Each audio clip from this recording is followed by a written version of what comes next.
നമസ്കാരം. ചില വിഗ്രഹങ്ങൾ മനസ്സിൽ നിന്നുടഞ്ഞു പോകുന്നത് വളരെ പെട്ടെന്നായിരിക്കും. ഇന്നലെ തിരുവനന്തപുരം നഗരസഭയിൽ നടന്ന നാണം കെട്ട കയ്യാങ്കളി നമ്മളെല്ലാവരും കണ്ടതാണ്. അവിടെ ഏറ്റവും ശ്രദ്ധേയമായത് KS ശബരീനാഥൻ്റെ പ്രകടനമായിരുന്നു. അദ്ദേഹം BJP കൗൺസിലറായ ചെമ്പഴന്തി ഉദയനെ കയ്യെത്തി മർദ്ദിക്കുന്നതും ഉദയൻ തിരിച്ചു കയ്യോങ്ങുന്നതും ദൃശ്യങ്ങളിൽ വ്യക്തമായി കാണാം. ശബരീനാഥൻ്റെ ശരീരപ്രകൃതിയൊക്കെ നമുക്കറിയാം. ശരീരഭാഷയിൽ മാത്രമല്ല, ശബരീനാഥൻ്റെ മുഖഭാവവും മുമ്പൊരിക്കലും ആരും കണ്ടിട്ടില്ലാത്ത തരത്തിലുള്ളതായിരുന്നു. കോൺഗ്രസിൻ്റെ കുത്തക മണ്ഡലമായിരുന്നു അരുവിക്കര. ശബരീനാഥൻ്റെ പിതാവായ G കാർത്തികേയന് ആ മണ്ഡലത്തിൽ ശക്തമായ സ്വാധീനമുണ്ടായിരുന്നു. അതുകൊണ്ട് തന്നെ തുടർച്ചയായി അദ്ദേഹം അവിടെ വിജയിക്കുകയും ചെയ്തു. അങ്ങനെ ഇരിക്കുമ്പോഴാണ് 2015 അസുഖബാധിതനായി കാർത്തികേയൻ മരണപ്പെടുന്നത്. പിന്നീട് നടന്ന ഉപതെരഞ്ഞെടുപ്പിൽ ശബരീനാഥൻ മത്സരിക്കുകയും വിജയിക്കുകയും ചെയ്തു. ടാറ്റ ട്രസ്റ്റിലെ ജോലി രാജിവെച്ചിട്ടാണ് ശബരീനാഥൻ മത്സര രംഗത്തേക്ക് ഇറങ്ങിയത്. ആ ഉപതെരഞ്ഞെടുപ്പിൽ LDF സ്ഥാനാർത്ഥി M വിജയകുമാറിനെ 10,128 വോട്ടുകൾക്ക് ശബരീനാഥൻ പരാജയപ്പെടുത്തി. പിറ്റേ വർഷം 2016 നടന്ന തെരഞ്ഞെടുപ്പിൽ വീണ്ടും ശബരീനാഥൻ മത്സരിച്ചു, ജയിച്ചു. ഇത്തവണ CPIM-ലെ A റഷീദിനെ അദ്ദേഹം പരാജയപ്പെടുത്തിയത് 21,314 വോട്ടുകൾക്കാണ്. പിന്നീട് നടന്ന തെരഞ്ഞെടുപ്പിൽ LDF സ്ഥാനാർത്ഥി G സ്റ്റീഫൻ 5,046 വോട്ടുകൾക്ക് ശബരീനാഥനെ പരാജയപ്പെടുത്തി 2021. എന്തുകൊണ്ടാണ് കോൺഗ്രസിൻ്റെ ഉറച്ച കോട്ടയായ അരുവിക്കര മണ്ഡലത്തിൽ ശബരീനാഥൻ പരാജയപ്പെട്ടത്? ഉപതെരഞ്ഞെടുപ്പിന് ശേഷം നടന്ന തെരഞ്ഞെടുപ്പിലും ജയിച്ചപ്പോൾ അദ്ദേഹത്തിനൊരു ധാരണയുണ്ടായിരുന്നു. ഇനി ഇങ്ങോട്ട് തിരിഞ്ഞു നോക്കിയില്ലെങ്കിലും താൻ ജയിക്കും. 2016 വിജയിച്ചെങ്കിലും ശബരീനാഥൻ്റെ പ്രകടനം വളരെ മോശമായിരുന്നു. ഒരുപക്ഷെ ശബരീനാഥന് പോലും തോന്നിയിട്ടുണ്ടാകും കോൺഗ്രസിന് ഇനി കേരളത്തിൽ ഒരു ഉയർത്തെഴുന്നേൽപ്പില്ലെന്ന്.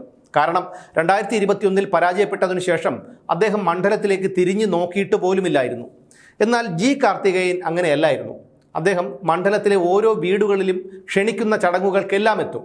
ഒരു കാരണവരുടെ സ്ഥാനമായിരുന്നു അദ്ദേഹത്തിന്, പ്രത്യേകിച്ച് ആദിവാസി മേഖലകളിൽ കാർത്തികേയന് ഉണ്ടായിരുന്നത്. വലിയ സ്വാധീനമുണ്ടായിരുന്നു അദ്ദേഹത്തിന്. പക്ഷേ ഒരു തവണ പരാജയപ്പെട്ടപ്പോഴേക്കും ശബരീനാഥൻ അരുവിക്കര മണ്ഡലം ഉപേക്ഷിച്ചു. പിന്നീട് അദ്ദേഹം 2025 നടന്ന തദ്ദേശ തെരഞ്ഞെടുപ്പിൽ കവടിയാറിൽ നിന്ന് മത്സരിച്ച് ജയിക്കുകയാണ് ചെയ്തത്. അതിനുശേഷം ചരിത്രത്തിൽ ആദ്യമായി BJP തിരുവനന്തപുരം നഗരസഭയുടെ ഭരണം പിടിച്ചെടുത്തു. വെറും ഒരു കൗൺസിലറായിരിക്കാൻ ശബരീനാഥന് ബുദ്ധിമുട്ടുണ്ടാകും. BJPയെ എങ്ങനെയെങ്കിലും താഴെ ഇറക്കിയാൽ മേയർ സ്ഥാനത്തേക്ക് എത്താമെന്നുള്ളൊരു വ്യാമോഹം ശബരീനാഥനുണ്ടെന്ന് വേണം കരുതാൻ. CPM-ഉം കോൺഗ്രസും പറയുന്നത് എങ്ങനെയും BJPയെ ഭരണത്തിൽ നിന്ന് താഴെ ഇറക്കണമെന്നാണ്. അധികാരം ഏറ്റെടുത്തതിനു ശേഷം മേയർ BV രാജേഷിന്റെ നേതൃത്വത്തിലുള്ള ഭരണസമിതി നഗരസഭയിൽ നടത്തുന്ന പ്രവർത്തനങ്ങൾ മറ്റാർക്കും ചിന്തിക്കാൻ പോലും കഴിയാത്തതാണ്. വാഴോട്ടുകോണത്തെ BJP കൗൺസിലറായ R സുഗതനെ കാപ്പ ആക്ട് ചുമത്തി ജയിലിലടച്ചതിനെ സൂക്ഷ്മമായി പരിശോധിച്ചാൽ അത് CPM-ഉം കോൺഗ്രസും തമ്മിലുള്ള കൃത്യമായ ആസൂത്രണത്തിന്റെ ഭാഗമാണെന്ന് മനസ്സിലാക്കാൻ കഴിയും. അല്ലെങ്കിൽ വ്യക്തിവൈരാഗ്യം തീർക്കുന്നത് പോലെ രാത്രിക്ക് രാത്രി വീട് വളഞ്ഞ് സുഗതനെ അറസ്റ്റ് ചെയ്തു കൊണ്ടുവരേണ്ട കാര്യമില്ലല്ലോ. മാത്രമല്ല, ഒരു വ്യക്തിക്ക് മേൽ കാപ്പ ചുമത്തുമ്പോൾ പാലിക്കേണ്ട ചട്ടങ്ങളൊന്നും പാലിച്ചിട്ടില്ലെന്നും വ്യക്തമാണ്.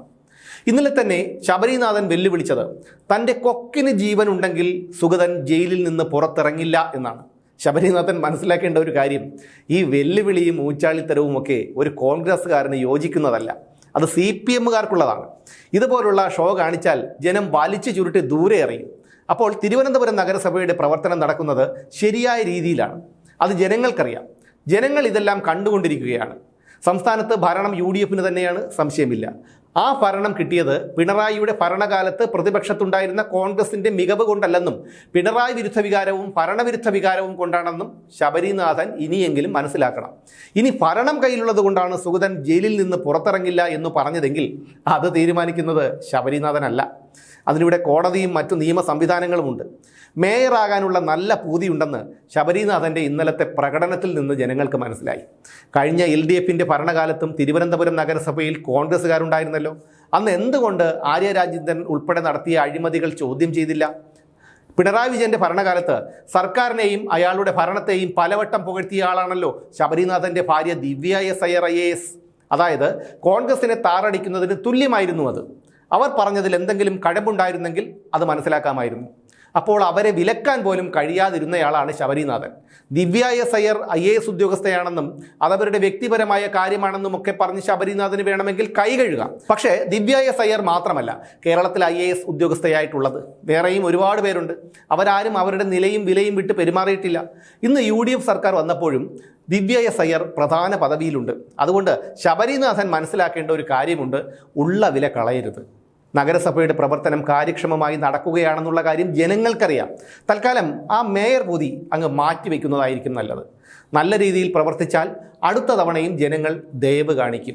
ഇല്ലെങ്കിൽ റഹീമിനെ പോലെ കാണും. ഇനി അതല്ല, MLA യും മന്ത്രിയും ഒക്കെ ആകണമെങ്കിൽ ഈ കൗൺസിലർ സ്ഥാനം രാജിവെച്ചിട്ട് ഇപ്പോഴേ മണ്ഡലത്തിൽ ഇറങ്ങി പ്രവർത്തിക്കണം.